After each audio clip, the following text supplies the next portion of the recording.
Muito boa tarde para você, ouvinte e telespectador da Rádio Falcon, Rádio Experimental Falcon FMF. A gente está começando mais um plenário acadêmico e hoje o tema em debate é o suicídio, ou pelo menos tudo que envolve ali as questões psicológicas, as questões jurídicas que envolvem esse caso, esse caso que é o mal do século XXI, né? A gente tem acompanhado um aumento de muitos casos de suicídio, principalmente nesse século, e a gente trouxe aqui para debater esse tema o professor João Batista Filho, que é professor de Direito, especialista em Direito Penal, especialista em Direitos Humanos, e a gente agradece a sua participação. Muito boa tarde para você, professor.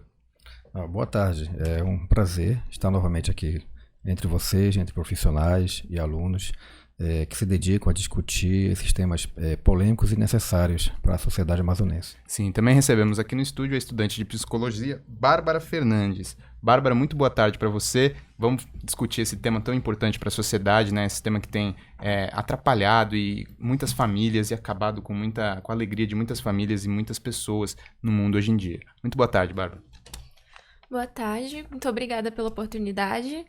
E vamos tentar desenvolver bastante, né, sobre o tema, que é um tema pouco debatido, pouco falado, apesar de nós percebermos um aumento no número de casos de suicídio. Sim, e também recebemos aqui o professor Rockson Pessoa, que é professor de Psicologia e vai ajudar a gente a debater, a chegar aqui em conclusões sobre esse tema tão importante. Rockson, muito boa tarde.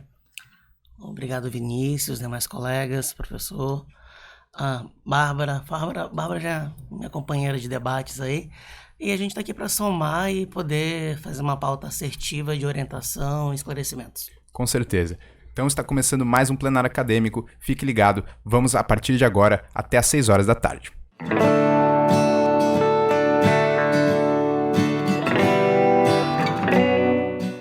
Para começar esse debate, a gente vai comentar o suicídio como uma questão social neste século. A gente tem acompanhado um aumento, como a Bárbara até citou aqui no começo, dos casos de suicídio nesse século. Bárbara, é uma questão social, é uma questão de família, uma questão... o que pode ser colocado como uns motivos para esse aumento justamente nesse século? E também a gente tem acompanhado um aumento justamente com a classe jovem, né? Os jovens têm, nos últimos anos, tem aumentado muito o número de suicídio entre os jovens. É uma questão social? O que a gente pode ponderar sobre isso? Bom, estudos revelam que o suicídio ele é multifatorial. Não existe uma causa específica que defina o suicídio, que seja o ponto crucial para uma pessoa cometer suicídio. Há diversos fatores, até porque as pessoas elas são diferentes uma das outras, elas vivenciam as suas experiências de formas diferentes uma das outras, e o que pode ser um fator para uma pessoa pode não ser para outra, né? Tanto questão econômica, social, enfim, são diversos os fatores. Nós não podemos afirmar com certeza qual é a causa do suicídio. Entendi. Agora a gente abre espaço para o professor Rockson Pessoa, que comenta também o suicídio como uma questão social. Rockson, na sua opinião, você acha que o suicídio está fazendo parte nesse século de uma questão social, uma questão de convivência social entre as pessoas, ou é mais uma questão pessoal entre cada um? Então, como a Bárbara bem colocou, é uma questão multifatorial. Como a gente fala de percepções distintas, o que a gente tem percebido existe uma falência, uma fragilidade na questão existencial das pessoas. Na questão de modo como nós temos desenvolvido nossos filhos, formalizado ações sociais, o modo como nós discutimos a sociedade em si. Porque o fator de vulnerabilidade para o suicídio é a existência. Então, de fato, qualquer um de nós aqui, diante de um cenário mobilizador, poderá encontrar numa ideação suicida uma alternativa de saída, de escape, de finalizar um processo doloroso. Por isso que ao longo desse debate, tanto eu quanto a Bárbara, a gente vai tentar discutir na questão do que a gente pode fazer para criar estratégias de enfrentamento positivo diante do suicídio, já que existem muitas variáveis que a gente não consegue controlar. A gente volta à questão assim, que é o básico. O suicídio, o Setembro Amarelo, é uma lembrança de que nós temos falhado em medidas de proteção de saúde mental. Então, sempre esse ponto importante. Estamos aqui falando sobre Setembro Amarelo para lembrar que a gente precisa criar medidas anteriores, medidas protetivas que a gente não está produzindo para a sociedade. E, como bem colocado pela Bárbara, é multifatorial, ele atravessa todas as idades. O suicídio acontece com crianças, adolescentes, com idosos, com adultos, com públicos religiosos, com LGBTs, ele atravessa qualquer pessoa. Não está preso a uma questão só dos adultos, adolescentes. Os idosos também cometem suicídio. Então, assim, o objetivo é tentar criar uma pauta assertiva do que a gente pode fazer para minimizar esse impacto. Sim, medidas protetivas. A gente vai já chegar nesse ponto, mas antes eu vou abrir aqui espaço para o professor João Batista Filho. A gente sabe que o senhor é um especialista em direito penal e o suicídio, ele ainda não tem um lugar definido no direito penal, né? Em quesito da pessoa, do suicida, se tentar o suicídio e, por acaso, sobreviver, ele não está cometendo nenhum crime, ele está apenas cometendo um ato pessoal, não é? É isso?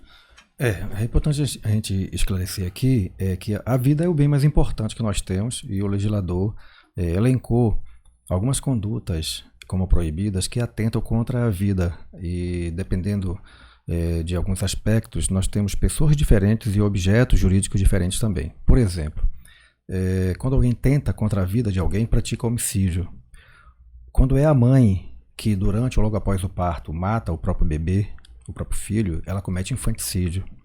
Quando uma gestante, antes do início do parto, interrompe a gravidez, ela pratica o aborto.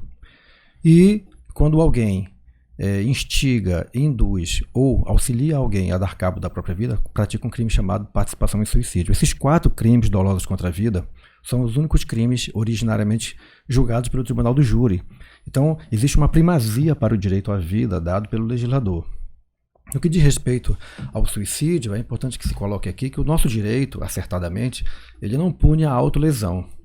Então, se você quiser cortar um dedo, se você quiser cortar um braço, se você quiser se matar, o legislador ele entendeu que você pratica uma autolesão, você pratica uma lesão contra si mesmo, e não haveria sentido algum em você punir você mesmo por um crime que você cometeu contra si próprio, né? Então, quem comete crime, na verdade, é quem auxilia alguém a se matar. De 3 maneiras. Você pode induzir, que é dar a ideia para alguém que não a tem. De repente alguém chega com você porque está infeliz no relacionamento, ou porque perdeu o emprego, por exemplo, e você dá a ideia para a pessoa de se matar.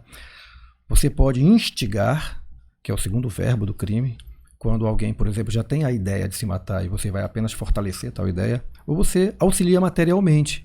Quando, por exemplo, alguém quer se matar e não tem condições materiais, e aí você empresta uma arma, você compra o veneno, você dá as condições para que a pessoa dê cabo da própria vida. Se a pessoa efetivamente morrer com a tua colaboração, você responde por participação em suicídio, desde que a pessoa morra, né, ou sobreviva com lesões corporais graves. Se ela sobreviver sem lesão alguma, né, ou com lesões leves, a conduta de quem ajudou ela é atípica, ela não tem previsão legal. Então nós temos que alguém só pode responder efetivamente por participação em suicídio, ou quando a pessoa, por exemplo, pula de um prédio e acaba paraplégica, por exemplo, ou tetraplégica, ou quando a pessoa vem a óbito efetivamente. Então, a pessoa que tenta contra a própria vida não comete crime algum.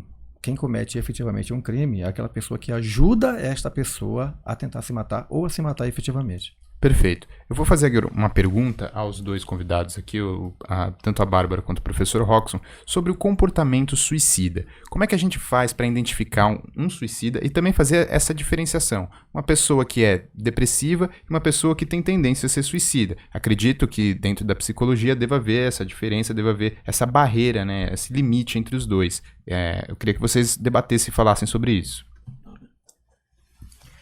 Bom, acredito que o Roxon até concorde comigo, que é muito importante a gente fazer essa diferenciação da pessoa depressiva para um suicida. A pessoa que é depressiva, que sofre do transtorno psicológico, depressão, ela não é necessariamente uma pessoa suicida. Ela não vai ter necessariamente tendências suicidas. Assim como pessoas que sofrem de qualquer tipo de transtorno psiquiátrico, que não é apenas a depressão que leva uma pessoa a cometer suicídio. Existem diversos outros fatores, diversos outros transtornos psiquiátricos que levam a pessoa a cometer o suicídio.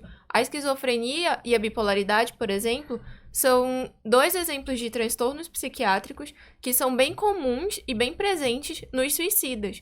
Porque a pessoa, no momento do surto, ela acaba cometendo o ato que, fora desse quadro de surto, ela não cometeria.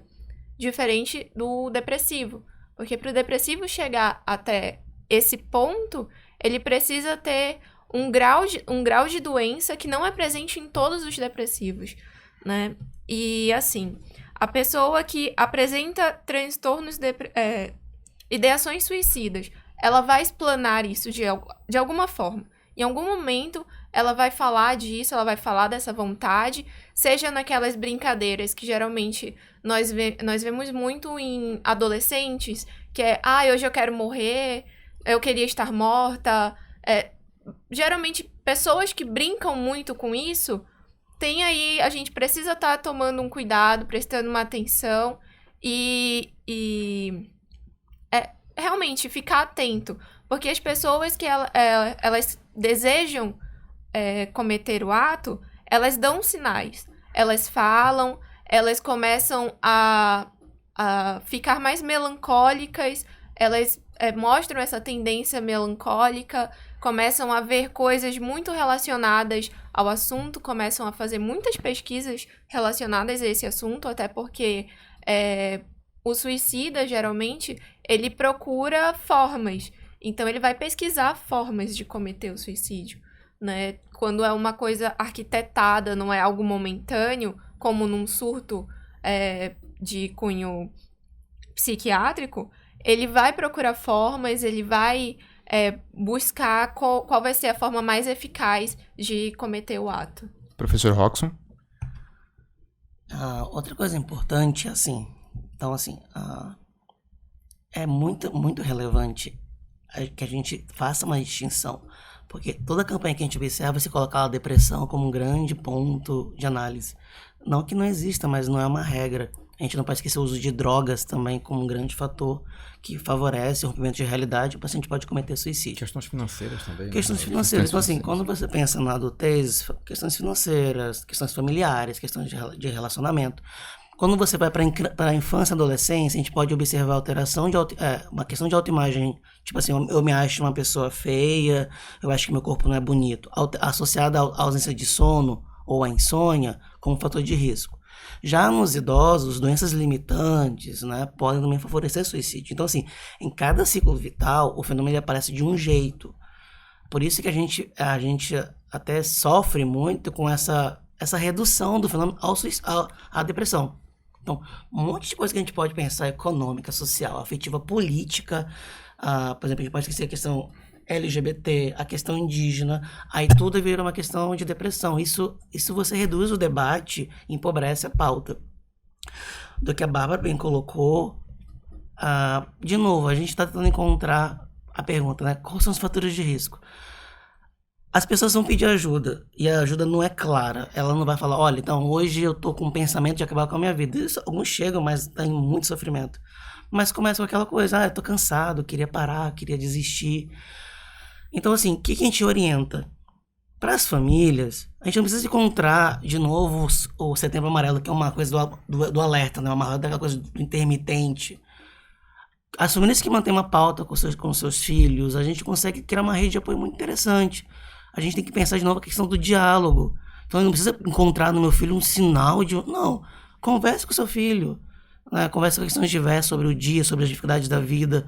A gente não precisa encontrar um momento que nosso filho está entrando numa ideação suicida. Então, assim, os pacientes, as pessoas do sofrimento, eles vão buscar ajuda.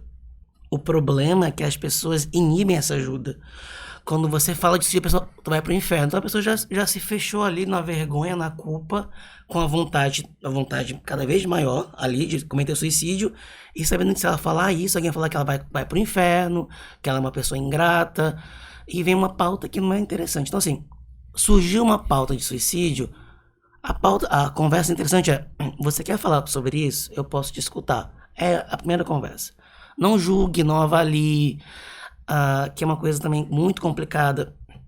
A gente vê isso muito na internet.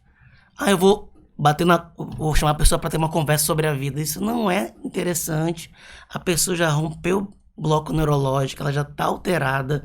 Nenhuma conversa vai conseguir ajudar essa pessoa. A questão agora é conduta medicamentosa. Então a gente vê assim, eu vou conversar com o cara, vou dar um sacode na vida dele e vai cometer suicídio. Então, assim, se a pessoa entrou numa ideação suicida, a medida é orientar a família e buscar um psiquiatra para medicar, né? Porque é importante a gente falar, existe uma idealização suicida, existem etapas de um suicídio. A pessoa começa a falar, começa a pensar. A ideação, a pessoa quer cometer o suicídio, ela já estudou, como a Bárbara colocou, ela já viu na internet como fazer. Alguém divulgou a foto de uma pessoa que cometeu suicídio em Manaus, a pessoa já começa a olhar aquilo e pensar, posso fazer assim? Então, assim, na ideação, você rompeu uma medida de segurança. Não há mais conversa, não há diálogo ali. A gente não vai arriscar a vida de uma pessoa. Então, começa a medida medicamentosa e depois começa o apoio familiar, psicológico e assim por diante. Certo. Agora eu vou direcionar uma pergunta ao professor João Batista e também vou entrar num tema, num tópico que é o aumento do suicídio no século XXI. Em favor disso, eu vou entrar numa questão das redes sociais. Professor, a gente sabe que a gente tem um problema sério com jovens, como ela também falou, adultos e idosos, mas um problema sério de autoestima. E muitas vezes nas redes sociais a gente vê pessoas desferindo comentários maldosos em publicações, tentando diminuir, acabando com a autoestima da outra pessoa que está atrás de outra tela. No aspecto jurídico, essas pessoas que cometem esses fatos, que cometem essas injúrias, esses comentários ofensivos, elas correm algum risco judicial? Se for comprovado mesmo a injúria, o incentivo, o comentário ofensivo a essa pessoa, ela corre algum risco judicial? Certamente, mas antes de responder exatamente a tua pergunta, eu quero falar uma coisa que, para além do direito, falta muita empatia entre as pessoas. Existem coisas previstas no Código Penal que só existem no Brasil. Por exemplo, você tem uma lei que te proíbe de espancar a tua companheira. Você tem uma lei que te impede de maltratar os teus idosos. Você tem uma lei que te impede de estuprar e maltratar tuas crianças. Que tipo de país precisa de uma legislação para dizer o óbvio? O nosso país. Então nós estamos regredindo aqui no nosso país, infelizmente, para tempos medievais, onde direitos humanos são tratados como subdireitos, na verdade. Né? Então, é verdade que, por exemplo, eu acabei de ler aqui o Anuário da Violência, a segunda causa de morte no nosso país é o suicídio, só perdendo para os acidentes de carro. Enquanto no mundo inteiro a taxa de suicídio reduziu quase 10%, no Brasil aumentou 9% no ano passado. Isso é um dado muito preocupante, que requer um estudo muito mais aprofundado por parte de toda a sociedade, principalmente das autoridades públicas que devem fazer algo a respeito. Para você ter uma ideia, no ano passado, 104 policiais se mataram no Brasil. Ou seja, 2 policiais a cada semana. Esse número é maior do que a quantidade de policiais mortos em combate. Veja bem o que esses números estão dizendo para a gente. Nós vivemos numa sociedade adoecida em que a honra do ser humano é o que menos importa. Se as pessoas se estão matando por cada bobagem, imagina ofender a dignidade, ofender a honra de alguém nas redes sociais, onde as pessoas estão muito à vontade por estarem à frente de um teclado e não estão diante da pessoa que estão a ofender. Né? Então existe um crime chamado de injúria, e existe agora uma série de disposições legais quanto aos crimes cibernéticos e tudo mais, mas o nosso Código Penal responde bem a isso. Então se você ofende alguém, né, nas redes sociais, você está correndo risco de sofrer uma ação penal, né, por crime contra a honra, além de danos materiais, de danos morais que podem advir depois de uma condenação. Eu fico muito triste quando eu vejo, eu falo muito disso em sala de aula. As pessoas hoje, elas sempre acham que o direito do outro não vale. Sempre há uma forma de aviltar, de brincar com o direito e a dignidade do outro. E isso só deixa de ser engraçado quando é sua própria honra que é atingida. Sabe aquela história do bandido bom e bandido morto? Se o bandido não for teu pai, se não for teu irmão, não for teu filho, tá valendo.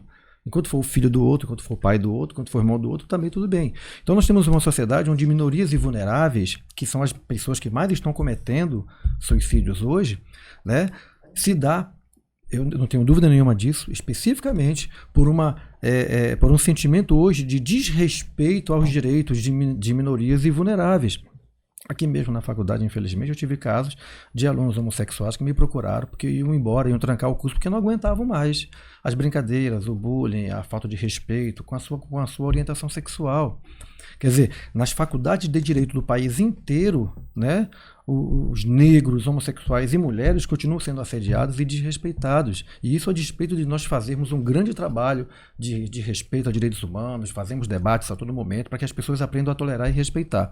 Então, existe sim a possibilidade, né, hoje há um número muito grande, muita gente não sabe disso, há um número muito grande de ações penais tramitando na justiça brasileira por conta de crimes praticados contra a honra nas redes sociais. É um número cada vez mais crescente, infelizmente. A gente tem acompanhado, sim, esse crescimento, em alguns casos até causaram grande repercussão. Mas a gente vai já entrar no ponto, nesse ponto que a gente tocou, mas antes, são 12 mil suicídios no Brasil por ano, desde a última medição, né, que se não me engano foi em 2016. E ainda falando das redes sociais, eu queria chamar aqui os dois especialistas em psicologia para falar sobre essa questão da rede social como um fator que pode potencializar o suicídio, né? Por vários fatores, pelo distanciamento que isso causa de outras pessoas e também pela autoestima, como a gente já bem tocou. Vocês veem uma ligação forte entre as redes sociais e os casos de suicídio recentes no Brasil? Bom, as redes sociais, elas surgiram para trazer um benefício para a sociedade, né? Mas nós estamos vendo o crescente malefício que ela está causando. Porque além dessa ideia irreal que é a vida, né, que é vendida através das redes sociais, também tem muita questão dos crimes que são cometidos pelas pessoas pensarem que não há punição para esses crimes, né? Um dos fatores principais de causas de suicídio entre os jovens é o bullying. Até um tempo atrás só existia o bullying. Hoje em dia nós já estamos trabalhando com o cyberbullying, que é o praticado nas redes sociais, que o adolescente, que é mais esse grupo que comete esse tipo de crime, eles se valem de estar atrás de uma tela para ofender, para denegrir, para acabar com a imagem de outra pessoa, justamente por pensar que não vai haver punição por conta disso. E isso é muito preocupante, porque na internet tem essa questão de que tudo é para sempre na internet. O que é postado lá, vai ficar lá. Tem muita questão de ser postado vídeos, textos, fotos, para deixar as pessoas mal e fica lá na internet. Apesar de rolar processos e tudo mais, vai sempre existir lá.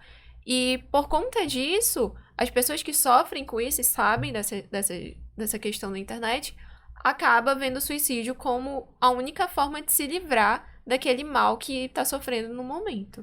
Sim, professor Roxon, o que o senhor acha disso? Você acha que as redes sociais têm sido um fator potencializador da depressão, sobretudo do suicídio? Então, assim, que o professor João colocou, né? Se a gente fala dessa questão da ausência de empatia, de uma sociedade que vai crescendo e vai engolindo nossos direitos, nossa forma de lidar com o outro, a gente tem a questão que a Bárbara colocou. Então, assim, se você cria um ambiente virtual que torna rarefeita o mundo real, e você tem uma sociedade que tem pessoas que compõem um grupo dito minoritário, e a gente fala do bullying, então o sujeito do bullying é o sujeito, de novo, é o negro, é a pessoa da questão da condição homoafetiva, é a pessoa que tem o peso que não é adequado, que se veste de um jeito, que não cumpre o protocolo dito que é normal na sociedade. Então esse é o público que vai ser mais vulnerável. E outra questão também em relação à rede, porque a gente também, ela pode ser uma potencializadora de qualquer tipo de transtorno hoje, não só depressivo, como vários outros, de ansiedade, quadros de pânico. E quando a gente fala de um sujeito na condição de uma fragilidade, contra a ideia de uma percepção de si mesmo, ou seja, de uma ideia de ego fragilizado na ideação, claro que a gente teve aquele caso, né, Bárbara, daquela blogueira que casou com ela mesma, casou sozinha, e depois o pessoal começou a falar mal dela na rede, ela cometeu suicídio. Era uma paciente que vinha de um quadro grave, né? Tinha uma depressão ali, mas não é uma coisa de regra. Então, assim, por isso que a gente sempre coloca essa medida. Na questão da psicoterapia, se um paciente tem uma ideação suicida, a internet tem que ser evitada, porque está fragilizado, né? É como se fosse um paciente com uma lesão ortopédica e ele não pode jogar bola, tem que ter descanso. Então a rede, de fato, tem que ser bem... Então, para os pais, principalmente, a rede é muito perigosa. É um território sem lei. Apesar que a gente coloca, o professor colocou, né? Mas aqui passam esses processos, né? Que velocidade de pessoas vão sendo, por exemplo, aproveitar da presença do professor. O que a gente mais vê aqui em Manaus, no Brasil de modo geral, ocorreu um suicídio, aparece na internet a foto Então a gente sabe que isso não é para ser feito. Então a MS já orientou, não divulguem foto de pessoas suicidas. A gente coloca até o vídeo aqui em Manaus, grava o cara cometendo suicídio e parece que a pessoa quer que a pessoa cumpra pra dizer, olha, gravei ele, peguei o momento que ele... Não, ninguém pensou, eu vou chegar e tentar salvar. Não, eu quero gravar pra ver quando ele vai pular e ele vai se quebrar tudo. Tem uma galera que adora essa morbidez. Pois é, uma morbidez, porque demonstra nosso adoecimento, a gente tá doente, a gente quer esse espetáculo do horror. Então, assim, a gente tem visto, então, além de você ser um ambiente adoecido, fomenta essa questão de ressoar no outro, uma questão de também querer fazer. Porque hoje está muito fácil, hoje você mostra como uma pessoa cometeu suicídio, você mostra onde é que é o ponto mais bacana para cometer suicídio. Aí fala o quê? O que mais aparece? É depressão? Não é depressão. E depois o que mais surge também, que é a coisa que muito vai causando prejuízo, é a ausência de Deus. Então, assim, a gente está num país que da questão espiritual religiosa é muito vasta. Então, muitas pessoas não têm uma crença em algo, em um ser. Não quer dizer que essa pessoa vai cometer suicídio. Então, assim, tem esse problema. A gente vai colocando isso, então, assim, vai pro inferno. Aí, outro ponto, que é o ponto que eu quero fechar aqui para encerrar a minha fala, são as famílias que ficam. A pessoa já cometeu suicídio, infelizmente, morreu. Mas hoje é uma exposição danosa, violenta na internet, as famílias ficam enlutadas. E eu até penso que um dia seria muito interessante pensar uma questão de psicologia e direito, de usar alguma medida legal para que, por exemplo, a gente tem aqui hoje em Manaus muitos sites no Instagram que ficam divulgando essas imagens, policiais militares ficam divulgando, isso é violência, porque a família está enlutada, a família não pensa em processar, mas deveria processar essas pessoas. Sim. Que colocou a foto do seu filho, essas pessoas têm filhos, têm família, e as crianças têm que ficar se escondendo, tipo assim, olha, mamãe, falaram que o papai cometeu suicídio, é verdade?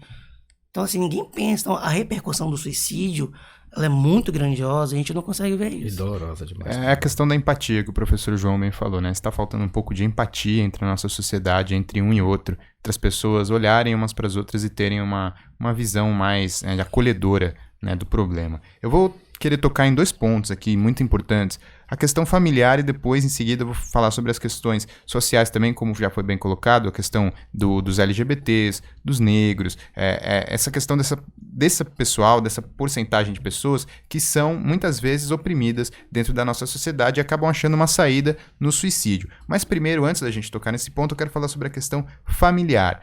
Pessoas que crescem em ambientes familiares conturbados, ambientes de brigas, de violência, elas têm uma tendência maior a cometer suicídio? Tem algum dado sobre isso que comprove essas questões familiares como uma estrada para a pessoa crescer e acabar tendo um comportamento, uma tendência suicida?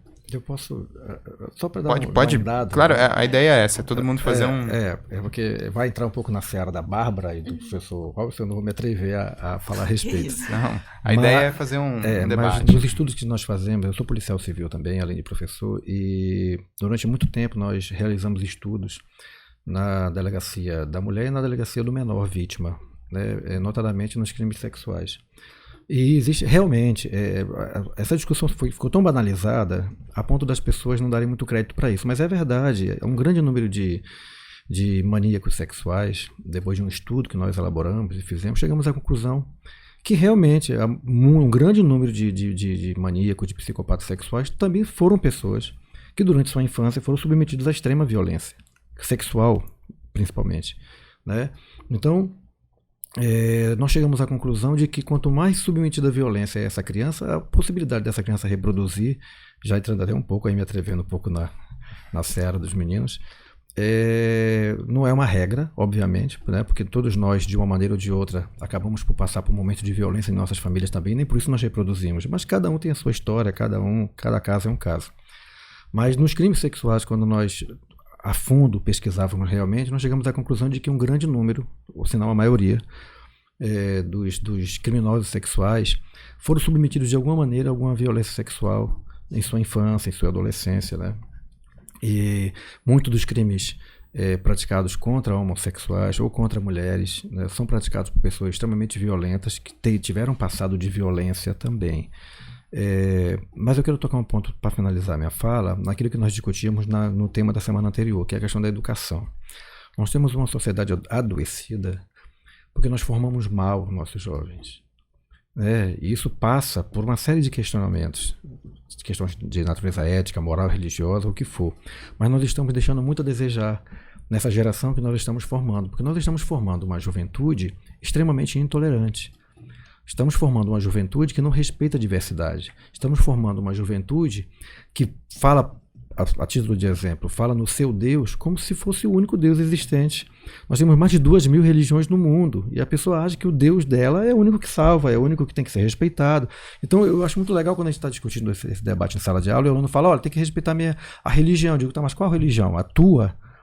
Porque quando alguém se arvora em querer defender o seu próprio Deus, aí você tem que dizer, peraí, mas qual é a religião que tu está defendendo? É a de todo mundo ou é só a tua? Porque quando você diz que não pode falar mal do crucifixo ou de uma estátua qualquer, legal, mas quando alguém chuta um santo, um orixá, alguma coisa, você faz piada. Então, quer dizer, também é religião. Então nós estamos formando uma juventude extremamente intolerante, né? E essa intolerância acaba voltando contra ela mesma. Né? Infelizmente. Perfeito. A intolerância é um caso também de extrema importância, está em extrema evidência na sociedade, a intolerância tanto, né, entre as pessoas, até pessoas da mesma família, da mesma casa, que acabam discutindo por questões de opções e a gente poderia entrar nesse assunto da religião, mas acho que é um assunto que teria que ser debatido com mais, né, precisaríamos de muito mais dias para debater. Precisaríamos de muito mais dias para discutir a questão religiosa. E aí eu volto na questão familiar, como o senhor bem disse, né, a questão educacional também, como o professor João Batista colocou, mas também a questão de dentro de casa, do ambiente, isso influencia muito, né? Bom, como já foi dito, o suicídio ele é uma causa multifatorial. Não é porque um indivíduo ele está inserido numa família que tá num grau social onde existe violência doméstica, onde existe negligência, falta de recursos, que ele vá se tornar necessariamente um suicida. É mais fácil, de acordo com os estudos realizados, que um filho de um suicida torna-se um suicida, acabe cometendo suicídio, né? Mas claro que as brigas dentro de casa, porque também está muito relacionado às relações familiares, né? Como se dá as relações familiares. Porque, assim, nós vemos hoje, né, jovens que não há diálogo dentro de casa. Um jovem chega da escola, da faculdade, ele não fala com a mãe, com o pai, como foi o dia, o que aconteceu, se ele tá bem, se ele não tá. Pode ser algo cultural, pode ser algo que acontece só no Brasil? Talvez. Talvez em outros países o jovem se sinta mais à vontade em chegar em casa e falar do seu dia com o seu pai, com a sua mãe. E também tem muito da questão do até onde os pais, eles investigam a vida dos filhos, conversam com os filhos, criam esse ambiente favorável para o diálogo dentro de casa. Porque o adoecimento ele vai acontecendo ali dentro e a mãe, o pai não percebe, né? Às vezes o filho, quando é no caso de um idoso, o idoso vai se deprimindo, a família não percebe, não há um diálogo. E quando essa pessoa tenta explanar aquilo que ela sente, ela é silenciada, o que acaba gerando mais sofrimento para ela. É o famoso depressão e frescura, né? Que a gente escuta muito por aí. Professor Roxson, vamos entrar agora na questão, né, de opções sexuais, de cor, de questões sociais, como o público LGBT também. Esse público sofre diversas dificuldades ao longo da vida. Principalmente aqueles que, né, desde criança já definem a sua posição, a sua opção, e tem que conviver com muita coisa dentro da escola, dentro de casa, dificuldades, mercado de trabalho. Isso é um fator que também potencializa, né? Sim. Da questão, assim, se a gente falar de uma sociedade que está adoecida, então eu volto para a questão de novo, para a questão da família. Para poder voltar a esse ponto, eu acho que a analogia mais interessante é de um curso de defesa pessoal. Quando você faz um curso de defesa pessoal, você não consegue imaginar né, ter uma visão do como é que você vai ser agredido no futuro. Mas você aprende a manejar formas de autocuidado, né? Então, por que é importante a questão da família? Não que seja uma medida única, mas a ideia de assegurar, de garantir que os nossos filhos tenham um melhor controle emocional, consigam lidar com seus problemas, é uma medida interessante. Nós somos filhos de pais que vieram de modelos ruins. A gente tem que aceitar isso. Porque tem uma visão muito saudosista. Não, porque na época, a época era outra. A medida hoje, o tempo é outro, então a gente não tem que evitar essa questão. Nossos filhos são de outro momento, como os nossos netos serão de outro momento. Então, assim, hoje a gente precisa garantir que os nossos filhos consigam aprender a lidar com as suas próprias frustrações. Então, assim, quando a gente percebe hoje a questão dos adolescentes e jovens que não sabem lidar com frustração e buscam numa doença, não que buscam uma doença, mas tipo assim, que acaba entrando numa questão de um quadro de ansiedade, um quadro de depressão, porque ele não sabe lidar com a frustração, não sabe lidar com a questão do erro, com a questão da falha, que são elementos comuns da nossa sociedade. Então a família entra nessa questão de garantir que essa criança, esse adolescente, ele encontre formas mais saudáveis de lidar com o seu sofrimento. Ou seja, eu não quero que o adolescente fique fazendo cutting, que é aquele corte. Eu quero que ele consiga chorar, falar com o pai dele, com a mãe: pai, aconteceu isso, eu tô me sentindo muito mal. E o pai chega: meu filho, é normal, isso assim, assim. A gente perdeu um pouco disso. Hoje o adolescente não sabe mais sofrer, eles não sabem chorar. Eles se flagelam porque eles não sabem lidar com os seus sentimentos, falar da sua dor, porque hoje isso é muito reprimido. Aí vem a questão, tá? Então se a gente tem uma sociedade que tá doente, e de um público que é visto como um público que a gente, uma média de sociedade que é meio que protegido porque a gente não é negro, porque a gente não é LGBT. Agora, quando você sai desse grupo que já tá adoecido, né, que tem dinheiro, ele não vê dinheiro, ele não vê classe social, não vê religião, o sujeito tá bem ali, tá matando pastor, matando padre, matando homem de sucesso, empresário de sucesso, tomando com suicídio. Aí você vai para esse fenômeno, joga pra uma questão de um público que já é minoria, na questão de políticas sociais, e na questão de um público que é muito marginalizado e desrespeitado. Então você vai ver esse aumento, né, desse fenômeno como um dado muito alarmante pra gente. E nós temos o problema de subnotificações. Então, o que a gente está dando de dados aqui, a gente não sabe se essa é a verdade. Então a gente pode estar vendo de um fenômeno, de um prisma muito abaixo daquilo que ele é verdadeiro. Sim, e falando em depressão mais especificamente agora, a gente sabe, né, que a depressão é tratada como uma doença já há algum tempo, já foi, né, tratada como uma doença, e dentro dessa doença, o melhor tratamento é o diálogo? Não somente o diálogo, né, mas o tratamento medicamentoso, ele é muito importante para quadros depressivos, né, claro que existem os níveis de depressão. Não quer dizer que uma pessoa que é diagnosticada com depressão, ela vai necessariamente depender de medicamentos, né? Depende do grau que ela se encontra, mas essa associação da medicação com a psicoterapia é muito importante no tratamento de um quadro depressivo.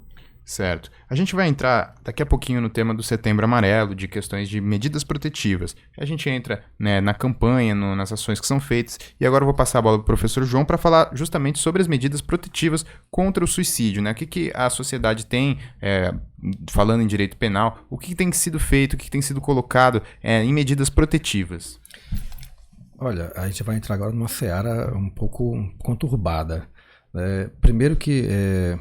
para além do que os nossos companheiros já colocaram aqui, eu entendo que se nós não vencermos primeiro o preconceito que há na sociedade, né, quanto a esses quadros todos, que já foi brilhantemente aqui explanado pela Bárbara e pelo Robson, nós não vamos chegar a lugar nenhum. Exemplo, nós temos um setor dentro da Polícia Civil e da Polícia Militar também, que é um núcleo para atendimento de profissionais da área de segurança com problemas, com distúrbios e tudo mais. Existe um número enorme de pessoas doentes nas forças de segurança que simplesmente não procuram ajuda, porque não se sentem à vontade. Não há um clima de acolhimento na categoria policial que facilite que esse servidor que está profundamente adoecido procure o setor. Muito pelo contrário, quando eles comentam nos corredores que eles têm medo de serem tratados como doentes, como vai para o psicólogo, tá doido. Está precisando de ajuda. Então, existe um estigma dentro da instituição que as doenças mentais, as doenças da alma, são associadas à fraqueza do ser humano. Então, se o policial procurar um psicólogo para tratamento, né, esse cara é fraco. Numa instituição extremamente machista, misógina, homofóbica e intolerante, isso é uma demonstração de fraqueza quando você procura ajuda.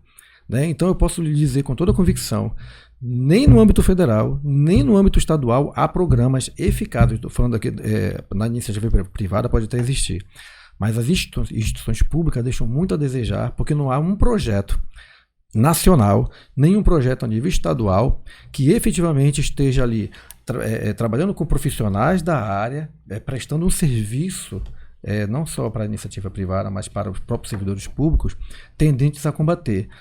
Eu fico muito triste, por exemplo, quando nós temos o Setembro Amarelo. Por que a gente não tem janeiro, fevereiro, março, abril, maio, junho, julho, agosto, setembro, outubro? Por que nós não temos 12 meses amarelos?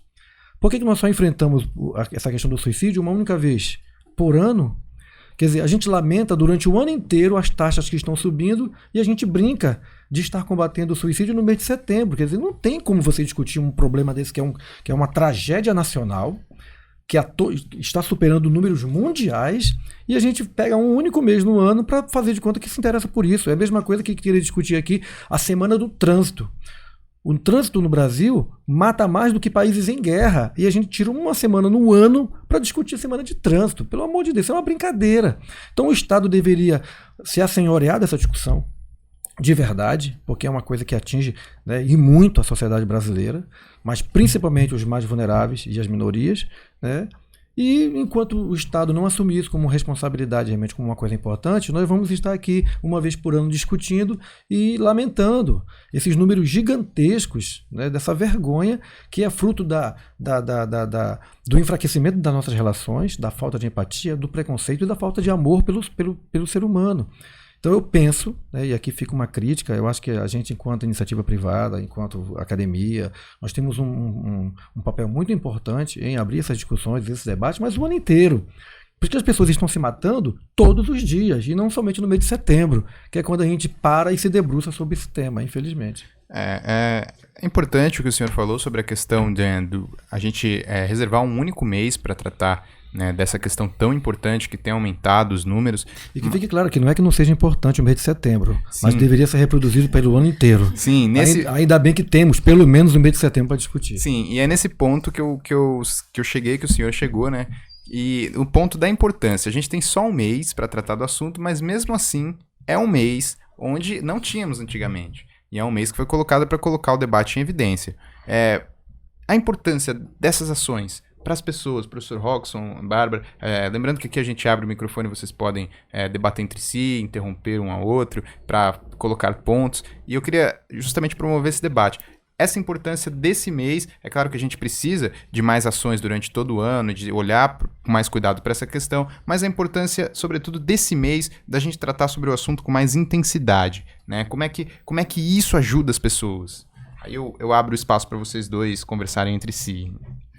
Bom, eu queria colocar um ponto que foi questionado anteriormente para o professor.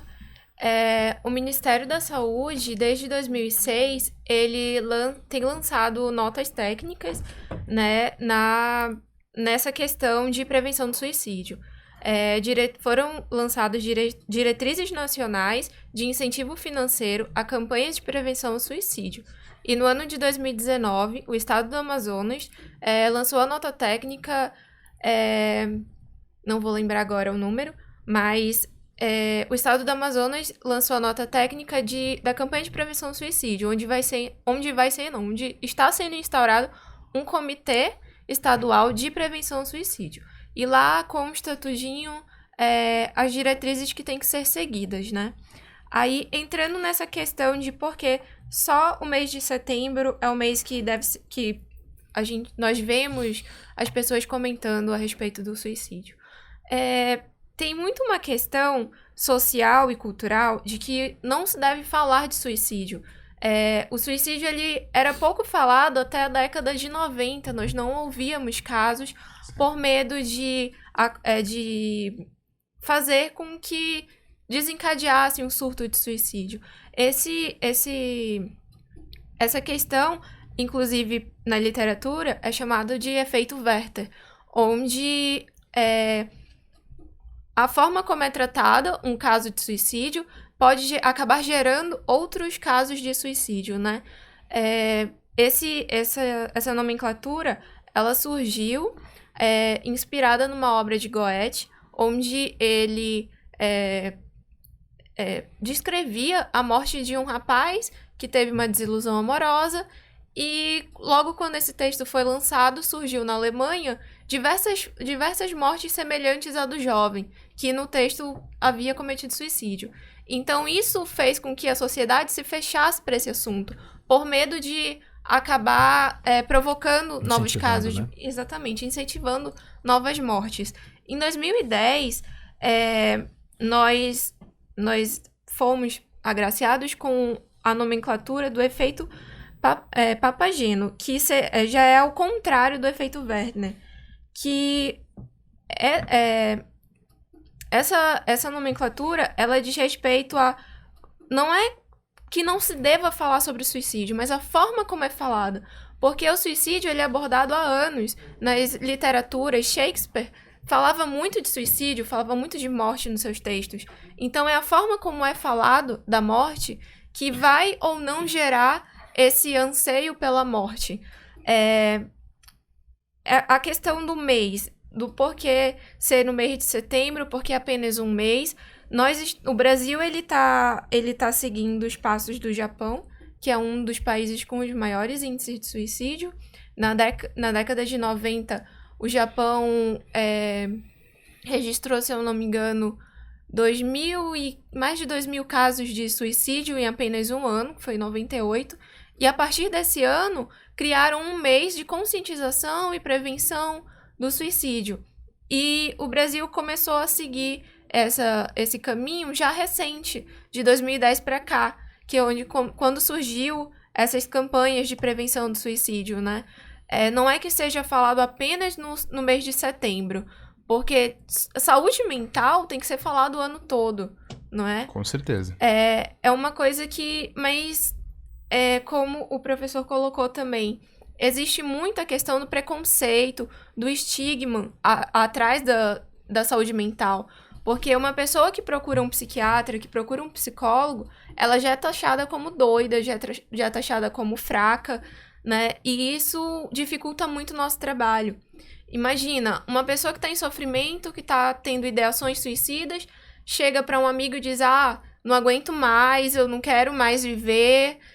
Ela já vai ser taxada como doida, já vai ser exclusa, já vai virar motivo de chacota, de piada. Aí a pessoa já tá em sofrimento, já tá numa questão que ela, a qualquer momento, ela pode explodir.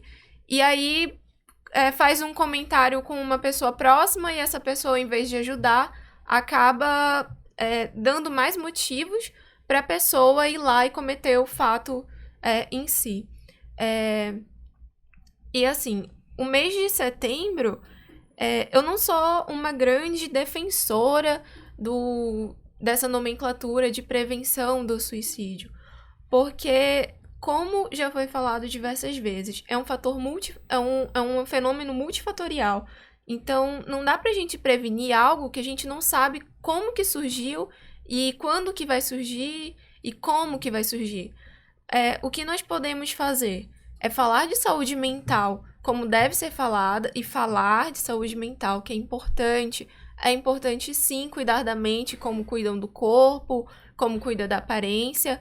É muito importante que uma pessoa que chega ao ponto de atentar contra a própria vida, ela tá com a saúde mental fragilizada. Ela precisa desse cuidado, ela precisa desse incentivo da sociedade para se cuidar. Professor Roxon, suas ponderações? Não, eu fico pensando assim, a gente anda por Manaus, a gente percebe assim o crescimento de farmácias, né? Fico pensando que no futuro vai ser tipo shopping, a gente vai pro shopping pra comprar Rivotril, ficar na calçada bebendo e comemorando Gardenal, isso. Né? Gardenal. Mas a gente vive uma sociedade que é uma sociedade que tenta esconder seu adoecimento atrás de roupas de marca, de carros importados, de carros novos, de ir no salão de beleza, mas a gente não cuida, a gente não se cuida, a gente não tem autocuidado. Então, assim, de fato, o Setembro Amarelo ele começou a ser uma data emblemática porque aumentou o número de ocorrências de suicídio. Porque, assim como foi com vários fenômenos, não só de saúde mental, a gente viu a questão do crack. O crack só virou pauta de grandes redes televisivas quando começou a matar gente rica. Quando matava gente da rua. Então, assim, o suicídio é a mesma coisa. Quando começou a ser um flagelo de todo mundo, e ele mostrou para que veio, que ele mata religioso, sim. Não adianta você vir com a pauta, ele mata padre, ele mata pastor, mata... Então, isso mata que, rico, mata pobre, que enfraquece aquela pauta de que a falta de Deus, muitas pessoas com excesso de Deus ou com uma busca bonita por Deus cometem suicídio, porque é sofrimento. Então, assim, a gente está diante de um número que vai crescer cada vez mais, possivelmente. Então, o nosso trabalho é um trabalho, né, para pedir alguns anos, para a gente poder criar algum tipo de mecanismo. Eu digo uma questão de mecanismo, eu falo de questão de orientação, de entender que buscar um psiquiatra, buscar um psicólogo, é como buscar qualquer outro profissional. Então a gente tem muita aquela coisa. Ir no cardiologista é uma coisa maravilhosa, o cardio, bacana, psiquiatra não. Sendo que é um médico como qualquer outro.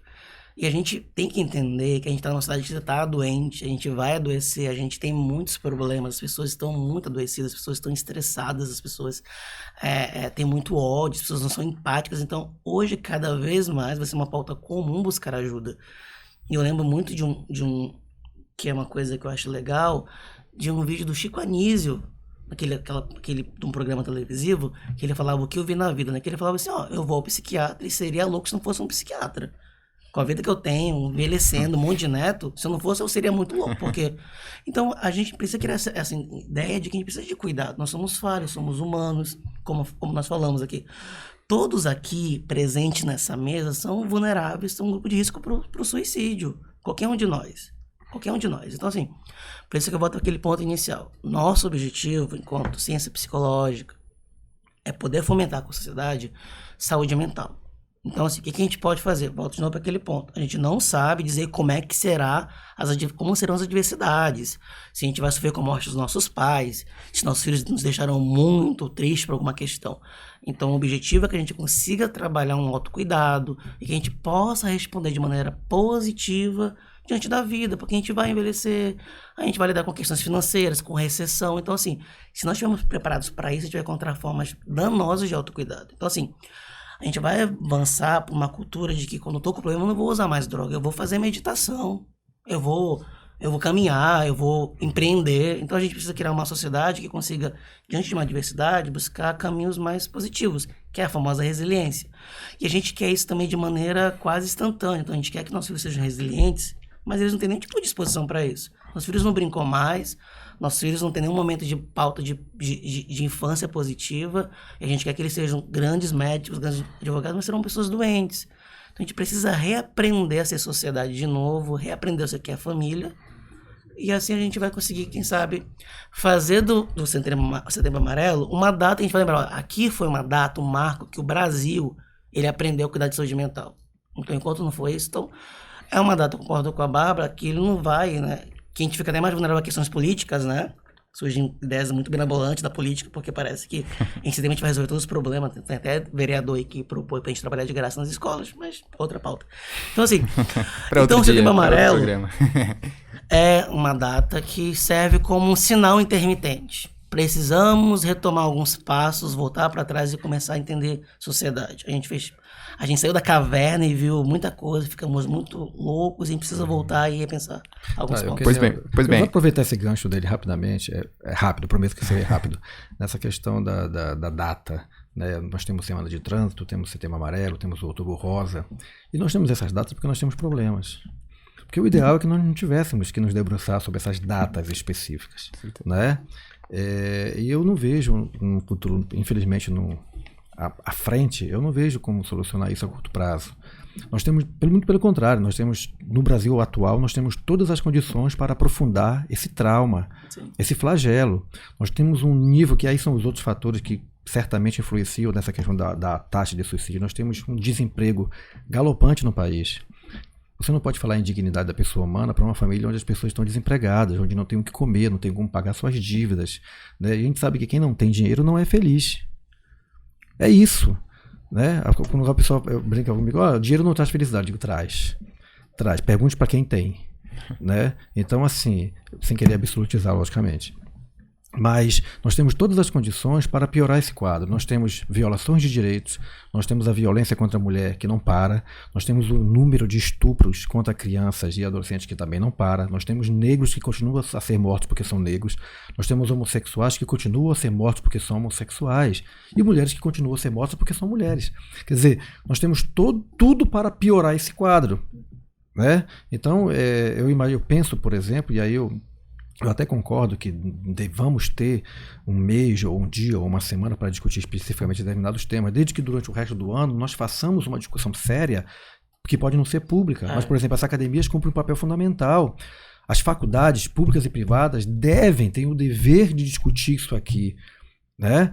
que a gente se debruce uma vez por ano, publicamente, mas que no resto do ano nós façamos isso internamente, mas de forma eficaz. Sim, a gente já tem acompanhado algumas instituições de ensino, faculdades, universidades, que têm criado projetos de apoio. Agora a gente já está quase encerrando o tempo aqui do nosso programa, o debate foi muito rápido, porque foi muito bom, com muito conhecimento aqui dos nossos convidados, e até por isso eu vou abrir espaço agora para as considerações finais de cada um, começando pela Bárbara, para ela dar as considerações finais sobre o debate, sobre o tema, e sobre o que a gente pode tirar de lição sobre isso. Bom, eu fico muito feliz por estar vendo esse tema sendo debatido dentro da faculdade, né, dentro do Marta Falcão. Eu acredito que nós, como uma instituição formadora de futuros profissionais, nós devemos sim estar sempre fomentando esse tipo de debate, esse tipo de diálogo dentro da academia, porque é daqui que vai sair o futuro. São os futuros advogados, os futuros psicólogos.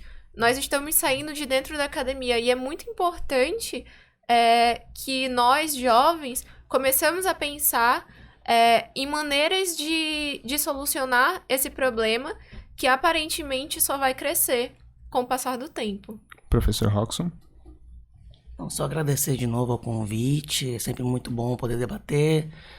E do que o professor Origem colocou, né? Acho que é muito bom essa pauta, a gente possa ser bem efetivo, porque esse fenômeno é só todas as nossas casas, todos os lares, não é uma coisa do vizinho, é uma coisa que chega em casa, é uma coisa que atravessa gerações. Então, assim, a gente está sempre disposto, aberto ao debate, para poder somar, poder dialogar. Então, assim, sempre estou à disposição aí e obrigado. Muito obrigado, professor João Batista. Também suas considerações finais sobre o tema discutido. Cara, primeiro é dizer da minha felicidade de estarmos aqui novamente debatendo temas importantes para todo mundo, né? Agradecer a querida Bárbara, querido Robson, Vinícius, professor Origem e todos os demais companheiros que proporcionaram, né, esse debate tão digno, tão maravilhoso. Certamente há de ajudar alguém que vai nos escutar e nos assistir mais tarde. E falar novamente sobre a questão da empatia. Né? Eu não precisaria ser professor de direitos humanos, se o ser humano tivesse mais respeito pelo próximo. Né? Muito pelo contrário, eu sou professor de disciplinas que só existem porque direitos são violados. Então, embora no futuro eu pudesse ficar sem emprego, eu ficaria sem emprego feliz, né? Porque eu não teria que discutir violações de direitos, nem violação à dignidade da pessoa humana em sala de aula. Então fica aqui meu agradecimento novamente, me coloco à disposição, humildemente, sempre que for necessário para debater esses temas importantes. E agora o meu agradecimento especial aos três convidados. Primeiro o professor João Batista, que é professor de Direito Penal, especialista em Direitos Humanos. Também a Bárbara Fernandes, que é estudante de Psicologia e trouxe muito conhecimento para a gente aqui. E também o professor de Psicologia, especialista na área, professor Roxon Pessoa. Meu muito obrigado a participação de vocês. Foi um debate de muito conhecimento. Agradeço por tudo que a gente pode tirar daqui. Este foi o Plenário Acadêmico de hoje, a segunda edição do Plenário Acadêmico, na produção do nosso querido professor Orígenes Martins, nos trabalhos técnicos do Diego Araújo e eu na apresentação, Vinícius Antunes. Muito obrigado pelo carinho, pela audiência, a você que vai nos ouvir, a você que vai nos ver, você que vai nos escutar. Muito obrigado. A gente segue semana que vem, vamos trazer mais um tema em destaque para fazer um debate muito amplo aqui dentro da nossa faculdade.